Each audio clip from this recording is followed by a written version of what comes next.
Hello, hello. Hold on, let me get over here. What a day. Um, Apparently, Dumber and Dumber. And truly, there is no other way to describe people like that. Absolutely Dumber and Dumber. Still going on about the filters that I supposedly am using and I have been using, and why don't I just tell the truth? Okay? Okay. The only time we used the lips and the eyebrows was in the last few days. We did them on a live. There was no secret about it. Two Scooter came on, we put them on. So do you know what they did? They said, well, here's proof she's been using the filters for a long time. They took the video from 2 days ago, and you know what they said? This is from a very long time ago. Look how young she looks. It was from 2 freaking days ago, Dumber and Dumber. I can't. You can't make this stuff up. These people are dense. And if they're not playing dense, then I really do think they need to be off the internet, because you can't be this dense. So they're looking at it and they're saying, oh, no, this is a long time ago. Look how young she was. Then they said, look how young I look. There's no way that I'm not using a filter. No one can have skin like that. No one cannot have wrinkles. Yeah, okay, lady. I didn't put Crisco on myself and lay in the sun. Sickening. Anyway. Did you see that, Lisa? She said that was from a long time ago. It was from 2 freaking days ago. And even somebody on her panel said, are you sure that's from a long time ago? And she was like, yeah, it is. It's from a long time ago. And look, she was using the lips back then. Wacko. Wacko, you can't make this stuff up. Anyway, they need help, serious help. Did you see how her views dropped? Did you see how her views dropped when she stopped talking about me? Did you see that? She went down to 100 and something. That's what she had, 100 and something. She doesn't see that they're watching her for the drama. They are watching her for the drama. She cannot hold a show if she's not doing drama. Whatever.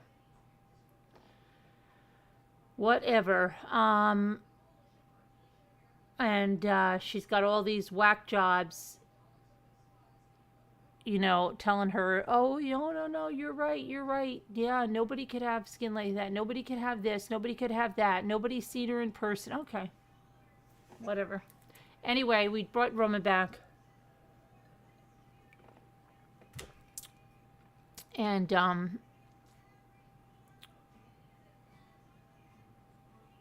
they can't even know. They can't even true crime right. There was something else so stupid they said. I had it. Something like just so absurd. I mean, oh, yes. They think I am selling my, oh my gosh. Einstein Scarlett says they don't realize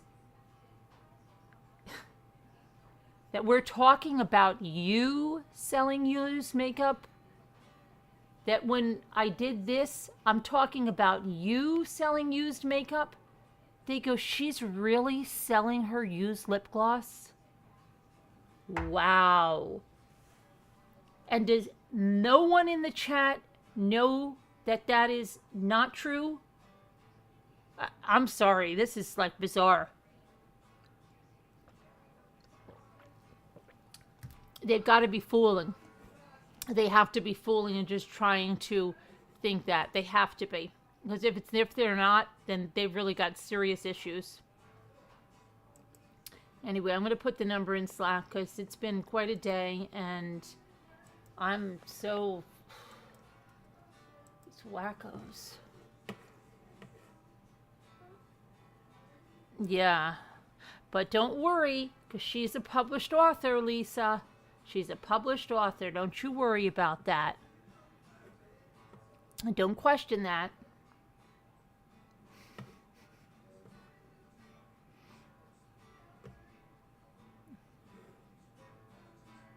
Oh, and they lied and said that I played that thing. I never played her thing with the racial slur. I don't play other people's videos on my thing. So you lied again, lady. You lied again, lady.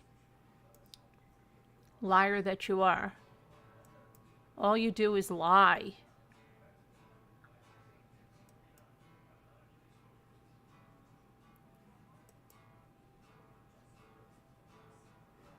Where is... Okay. Oh, and before I forget, I told you guys about Mert the other day. And she said that, you know, things helped out. She was in here and said things helped out. But then I got another letter from her today, an email. I'll just read it to you and let you know. I posted in Slack for those of you that are in Slack.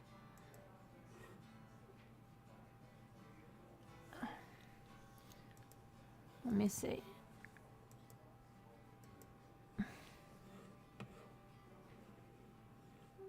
She said, "Hi, Carolyn. I first want to thank you and the ever so sweet Ramblers. You're a godsend to me. I was able to go buy some groceries and also some food for Bo.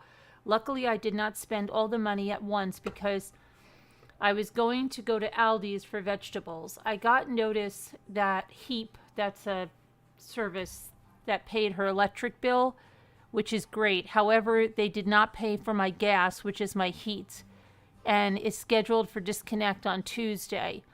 I have some of it from grocery money, but not enough to keep it turned on. I have tried to borrow against my car so I don't have to ask for more help. This is so humiliating to me. If possible, could I get help to keep the gas on? If it wasn't so cold, I would let it be turned off, but it's really been cold at night, and I'm just getting over a bad cold bronchitis.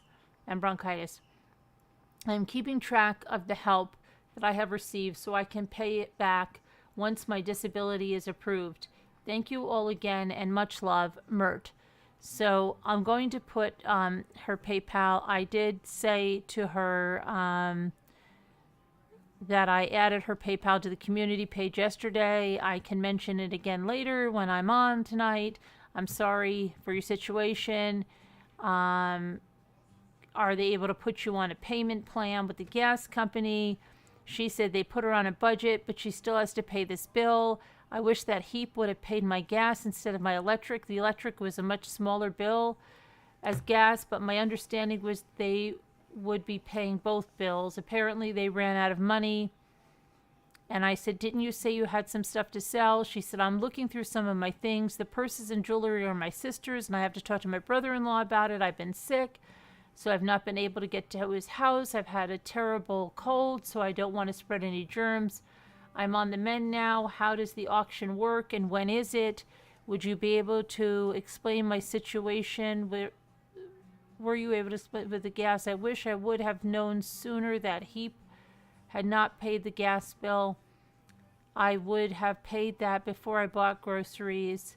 I have the worst luck ever."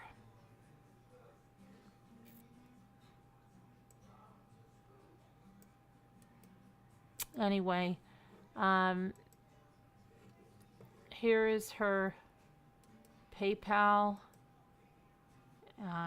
If anybody wants to help out with the gas.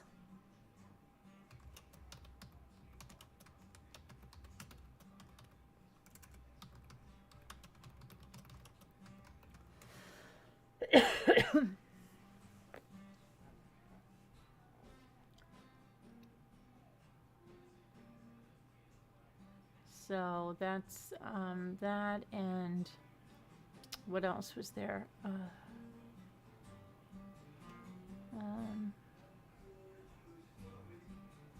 Trying to think here. Hi, Cheryl Curtis. Haven't seen you in a while. How are you? Irene Muka, LMW. Debbie L, Tracy B, Whisper to Me. Lisa Thomas, LMW. I got you. Mary Beth, got you. Okay.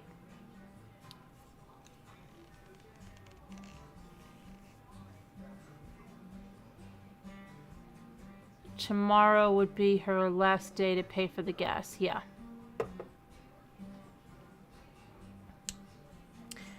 Yep. So.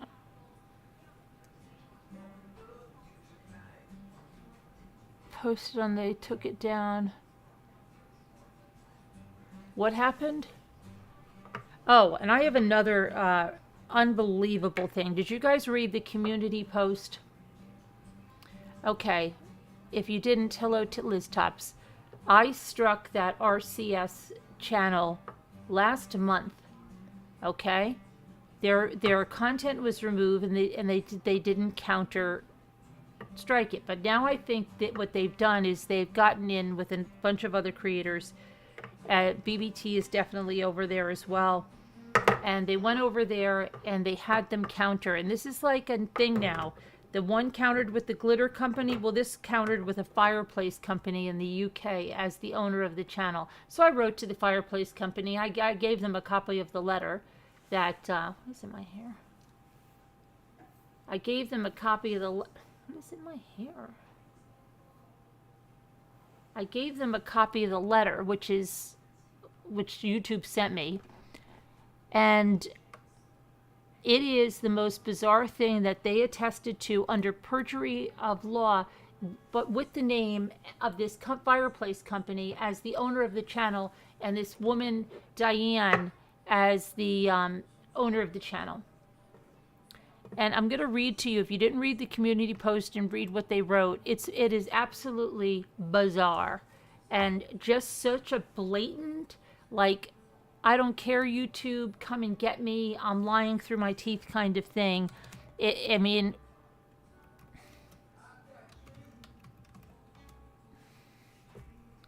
Okay. This is what it says.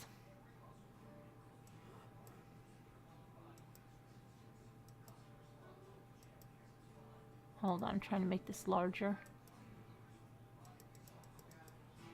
Okay, it says... It's from YouTube. It says, we have attached the counter notification in response to a complaint you filed with us.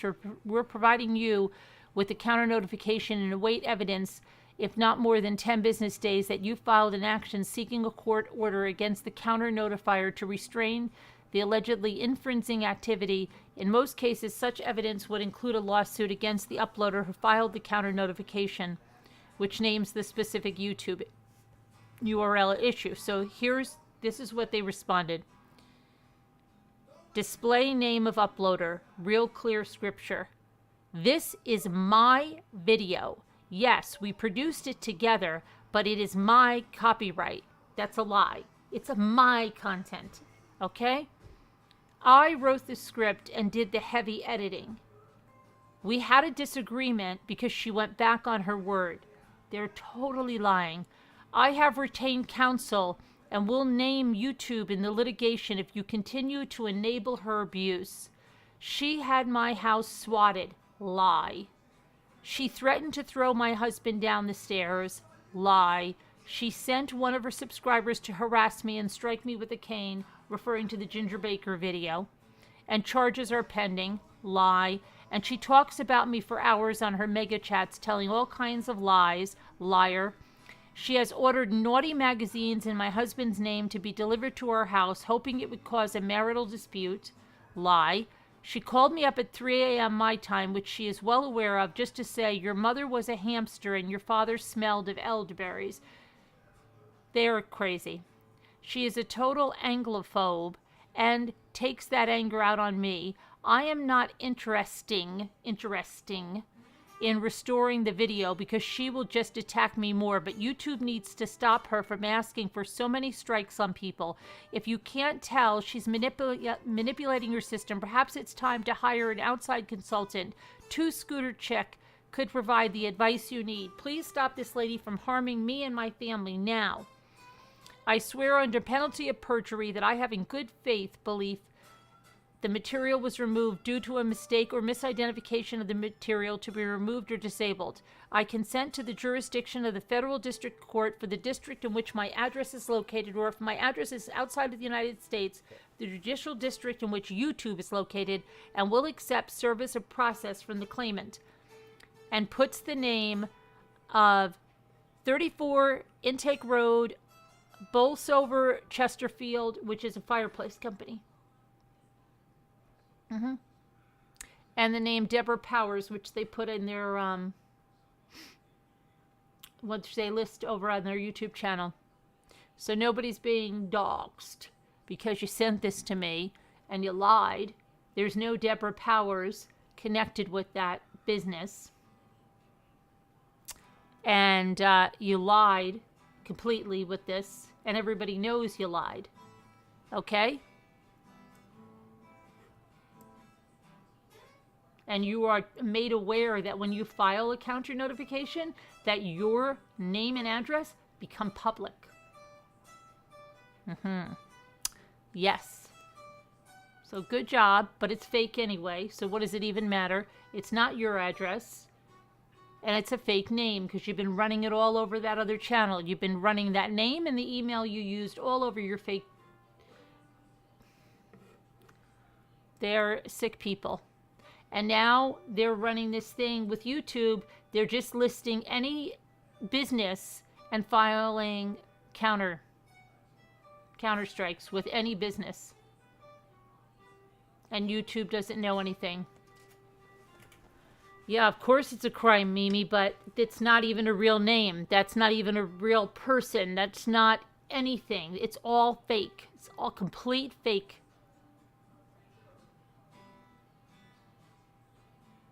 So I did fire off a tweet, and if you want to go to my Twitter and retweet the tweet, it says exactly that they are fraud. You know, they're committing fraud. They said under perjury of law that all this stuff happened that didn't happen. They're completely lying. It's really disgusting. Hi, Julianne. Hi, Farm Wife. Hi, Deborah Vancouverden. It's absolutely disgusting.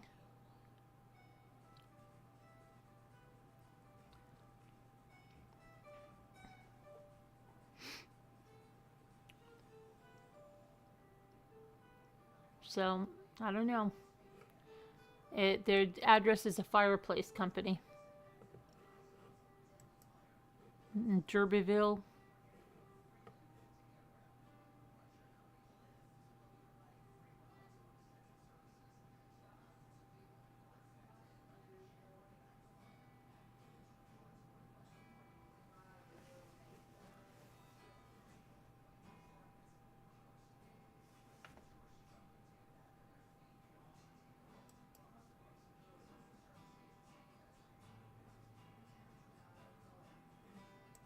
Derbyshire Fireplace Companies, which she listed as the is the address of the place.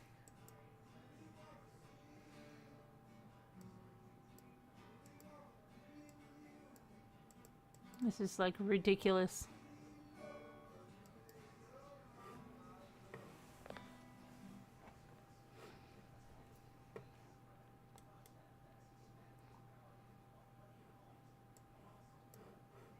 If you want to see what they wrote, you can look at the community tab. Is fraudulently using. Yeah, well, same as the other channel did the same thing, Mimi. They were fraudulently using Glitter Express.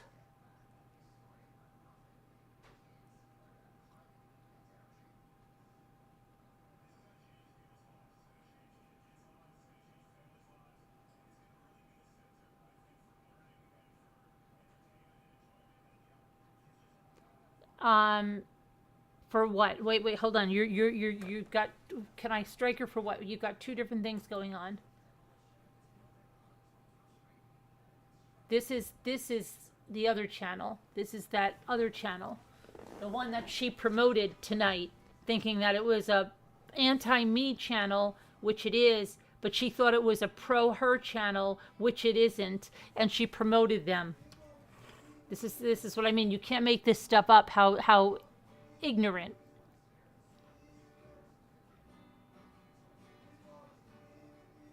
It's crazy. They allow them to do this. YouTube allows this. YouTube allows this. And so we would have to file a lawsuit and then have it delivered to that fireplace company, which is going to cost thousands of dollars to get that going. And that's not even connected to the channel. And who's going to know where the channel is or where they are? Because they lied. First, that person was married to an entertainment attorney. First, it was a man. He was in videos. It's a bunch of people behind the channel now. Some of them, you can tell English is not their first language. BBT is heavily involved in it now. Yeah. And guess, you know, then BBT is chumming it up with Natasha now, too. Good that she's promoting her channel. It's all, they're all imploding. They are. It's going downhill fast now because Natasha is hard up. She's hard up for people on the panel, and the people she has on the panel are so boring. That's why her views plummeted. As soon as she got off the drama, okay, and she got just on the panel, her views tanked. And she knows it. She doesn't have the people that they want to see anymore. So she's bringing up these people who are boring, and so now she's really reaching the bottom of the barrel for people to bring up there like BBT. I did, Irene. I already did that. I did that. Yes, I did that.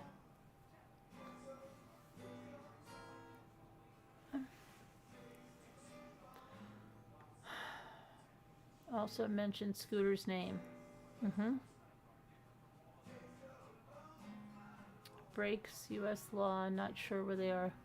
I'll put the letter. You'll see it. I'll put it in. It's on the. Hold on.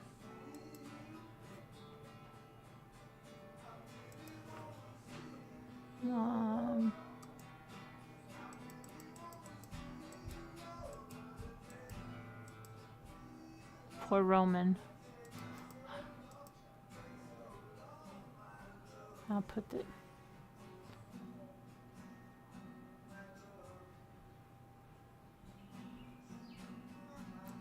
We all went up to bring Roman home, and then we brought him up, and he was like, "Oh, excited."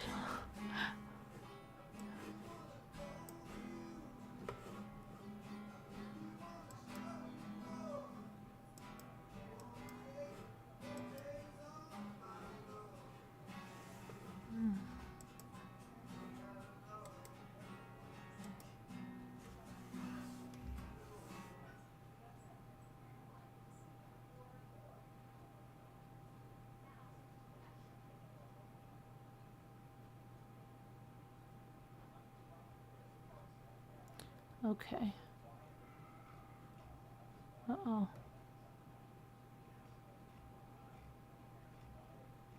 All right, it's in there. It's in Slack. Anyway,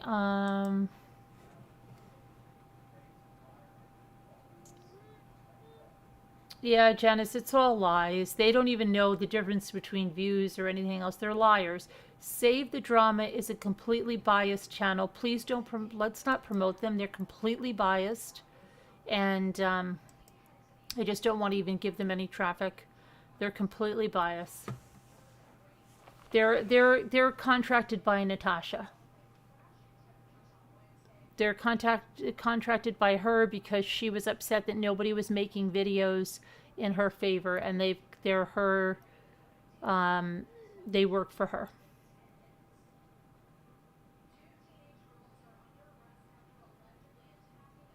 But anyway, I don't think I'm gonna stay on that long. It's been quite a day. I'll look at some of the true crime headlines, and then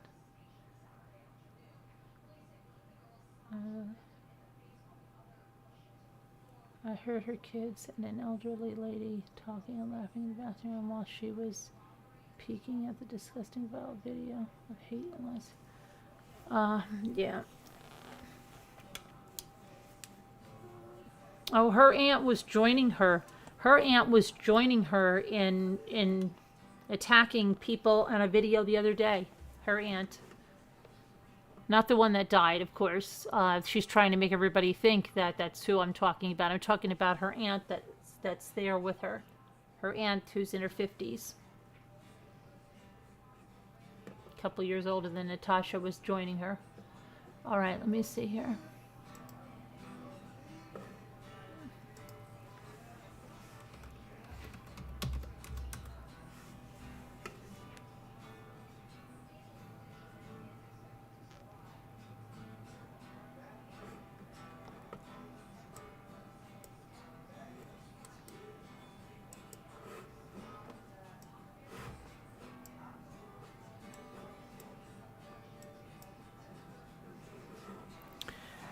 So a college music student in upstate New York who was on the cusp of graduating is dead after being found shot near campus.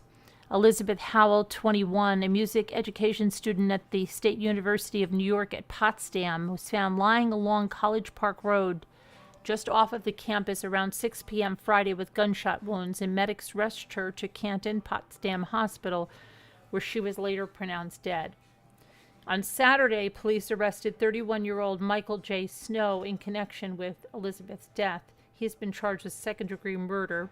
It's not clear publicly whether or how Snow knew Howell, or how police tied him to the crime. The university has said that Snow had no affiliation with the college, either as a student, employee, or a graduate. After Elizabeth's body was found, law enforcement issued a shelter-in-place order to the campus community, urging people in the area to lock their doors. Authorities later lifted the order, but advised people to travel in groups. Police later said that they believed the killing was an isolated incident. And they said, "We are in disbelief at the sudden loss of one of our own, Elizabeth Howell, 22, a music education student at our Crane School of Music. Our thoughts are with all of Beth's friends and family during this difficult time. Beth was a cellist who performed with the Crane Symphony Orchestra, and she was an aspiring educator with a bright future ahead of her. No words can express the sadness we share as a campus community following the tragic loss. We have designated the Hosmer Gallery in the lobby of the Helen M. Hosmer Concert Hall at the Crane School of Music as a memorial space for members of the campus community. All will be welcome to leave flowers or items in Beth's memory." Elizabeth Howell hailed from Putnam County, New York, and was on track to graduate this year from the university's Crane School of Music, according to Syracuse.com. The campus, which is about 30 miles from the Canadian border, has canceled classes for Monday and other activities because of Elizabeth's death. A vigil is planned. Beth was a cellist who performed with the Crane Symphony Orchestra, and she was this, we already read this. Okay, so that's from a Facebook post from the university. Well, rest in peace, and it's really sad, and I don't know what happened there. Philip Kramer Jr. at the university said he and his peers plan to spend time this weekend reflecting on Howell's life. The whole weekend is going to be around mourning. The campus is very good about taking the time to mourn those who have been lost. Snow remains in jail without bail.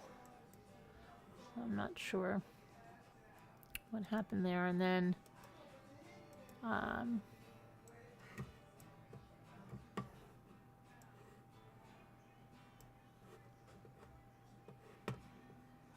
a Houston mother returned home early Sunday afternoon to find her teenage son and the boy's father dead from apparent murder-suicide. The Houston Police Department said the man, who was in his 50s, suffocated his son, who was in his late teens, before using some kind of edged weapon to kill himself. Police have not released the identities of the father and the son, nor any other information. Terrible.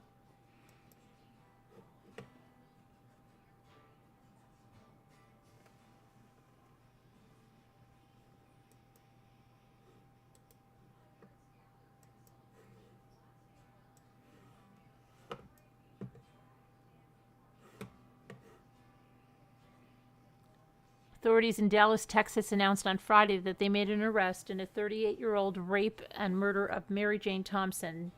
Mary Jane, 21, was found behind the Dallas warehouse dead February 13, 1984, but her killer had never been found. Advanced DNA techniques led investigators to Edward Morgan, now 60 years old, who has been jailed on one count of capital murder, said the Dallas County Criminal District Attorney John Cruzat.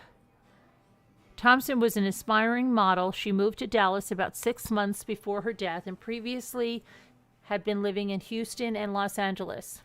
In Dallas, she worked at a florist shop and at a restaurant and was last seen 2 days before she was found dead. She had been strangled with her own leg warmers. The district attorney's office said the case had been reopened in 2009 when DNA testing found an unidentified male profile on swabs from the autopsy, and again in 2018 when Dallas police cold case detective No Camacho began working with new types of forensic testing. 2 years later, the FBI joined the investigation, and the DNA found in the case was submitted for forensic genetic genealogy analysis, the same technology that was used to catch Joseph James D'Angelo, the Golden State Killer. And that analysis confirmed this week that Morgan matched the DNA found in Thompson's autopsy. The Assistant District Attorney, Leighton D.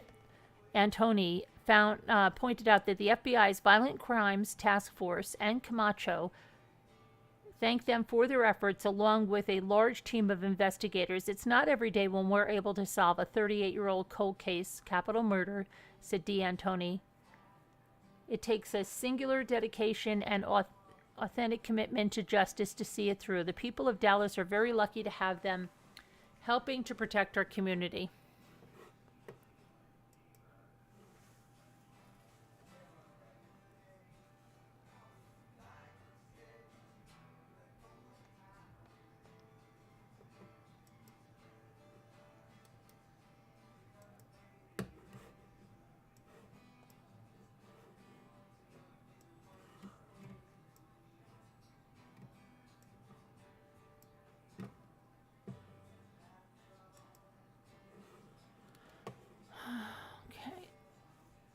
The sister of Wall Street fraudster Bernie Madoff is said to have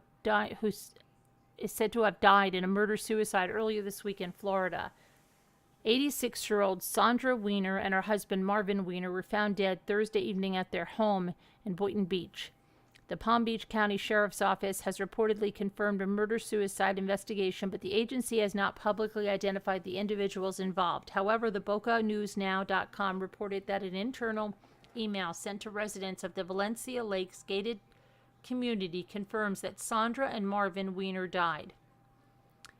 Let me start off by saying that, as many of you have heard, we had a tragic situation on Barca Boulevard regarding the passing of Sandra and Martin Weiner.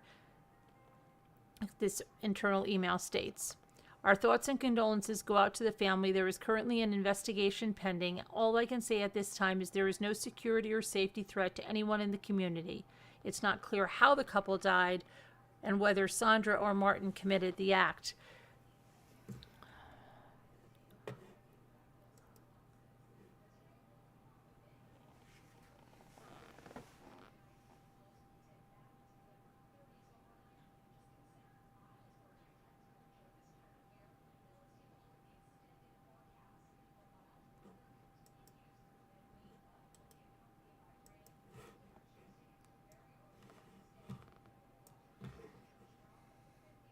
The body of the 4-year-old Kentucky girl, last seen more than a year ago, has been located.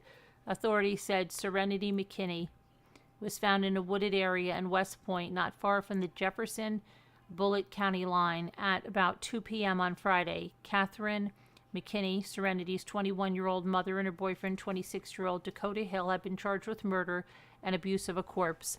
They were already in custody, having been arrested in Kansas earlier this month on custodial interference and charges and extradited to Kentucky. Serenity was last seen on Christmas Eve 2020. Her grandfather recently reported her missing, saying he hasn't seen her in an exceptionally long time and has gotten unsatisfactory answers from the girl's mother and Hill. An autopsy on the little girl took place on Saturday at the Kentucky Medical Examiner's office in Louisville, but the results have not yet been announced. That's so sad. Rest in peace to her. Injustice. Okay.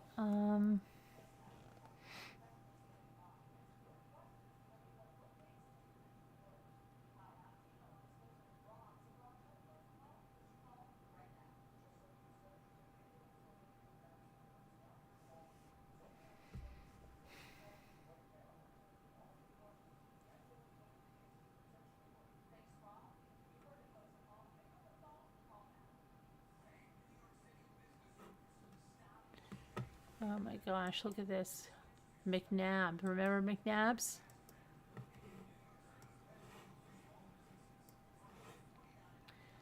A Georgia woman convicted of killing her newborn baby in 2017 had her murder conviction tossed out by the state appeals court on Friday. According to court documents, remember these two? You'll remember them when I show you them.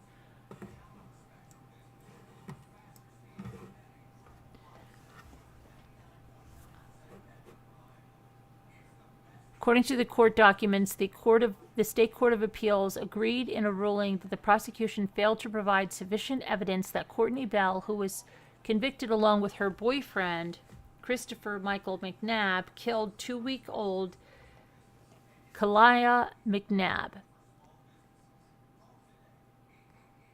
The Superior Court denied Bell's request for a new trial, but the State Appeals Court agreed that evidence presented at her first trial didn't prove that she participated in Kalia's death.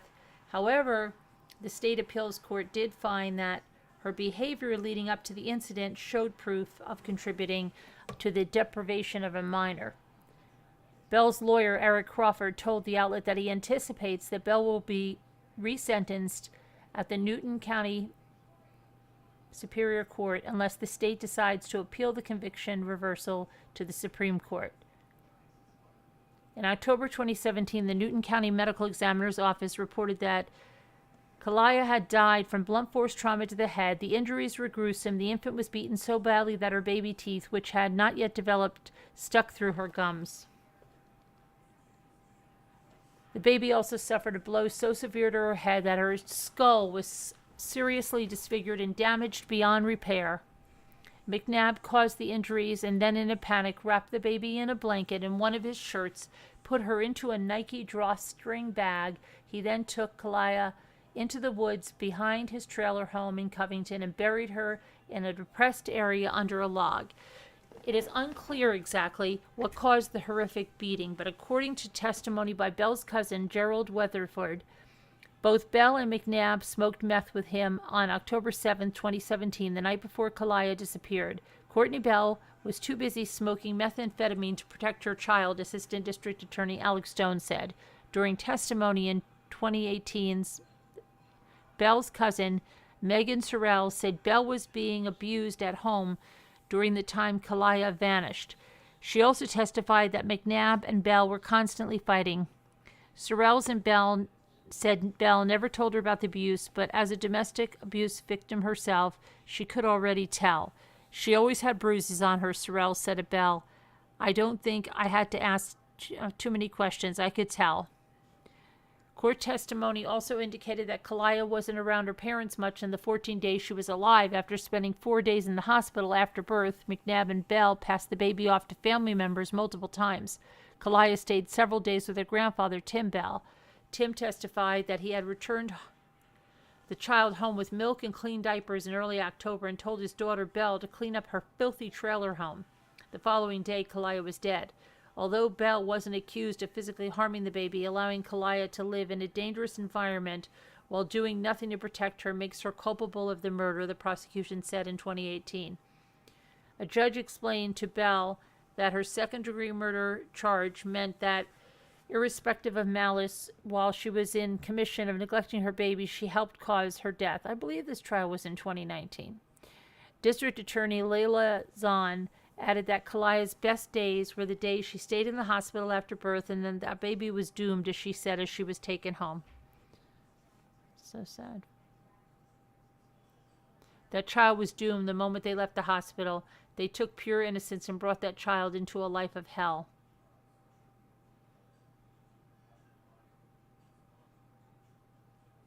Oh, that was a really sad and messed up trial. Well, that's about the end of true crime, and I am Oh, feeling absolutely exhausted, and no notification could be, yeah. Too many videos today. But I think I'm going to go to bed. I am exhausted, and I've got a lot to do tomorrow, but it's been a grueling day. So you're going to sleep for 3 days, and I'm going to sleep for a little bit of time. All right, guys.